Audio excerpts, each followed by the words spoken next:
ఈ సమాజంలో బ్రతకాలంటే డబ్బు ఉండాలి. డబ్బు లేనిదే అడుగు తీసి అడుగు కూడా వేయడం చాలా కష్టం. డబ్బు డబ్బు డబ్బు, ప్రేమ, అభిమానాలు, ఆప్యాయతలు డబ్బు చుట్టూనే తిరుగుతున్నాయి. ఆఖరికి ఎలా మారిపోయామంటే మనం డబ్బు ఉంటేనే ఎదుటి మనిషితో మాట్లాడుతున్నారు, లేకపోతే ఆ మనిషికి విలువ కూడా. సిక్కుముళ్ళు గప్పి రంగులీనుతున్న లోకమంటే పెద్ద నాటకమే, తెలియకనే సాగే కథనం. అందరికీ మళ్ళా యూట్యూబ్ నుంచి ఒకటి చెప్తున్నా, పెన్షన్ గురించి ఆలోచన స్టార్ట్ చేయండి. 60ల కాదు 20ల. 20 years అప్పుడు నా పెన్షన్ ఎట్లా తెచ్చుకోవాలి? గోల్ పెట్టు. ఇల్లు కారు గోల్ నువ్వు రాసుకున్నావు, నా నుంచి గోల్ చెప్తున్నా. నా పెన్షన్ ఎట్లా సంపాదించుకోవాలి, దానికోసం నేను ఇవాళ ఏం కష్టపడాలి.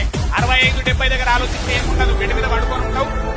ఇంట్లో తిడుతుంటారు, నీ దగ్గర నుంచి వాసన వస్తుంటది, కంపు వాసన. ఎందుకంటే స్నానాలు చేసే టెన్త్ ఉండదు, వర్కర్ పెట్టుకునే దమ్ము నీ దగ్గర ఉండదు, బ్యాంకుల పైసలు లేవు, వేరోడు చూడాలంటే కష్టమైతుంది. 1,00,000 రూపాయలు నీ పెన్షన్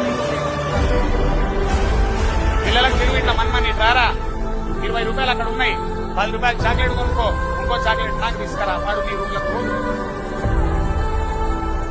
అదే నువ్వు పిలిచారే నాన్న 10 రూపాయలు అడిగి చాక్లెట్ ధర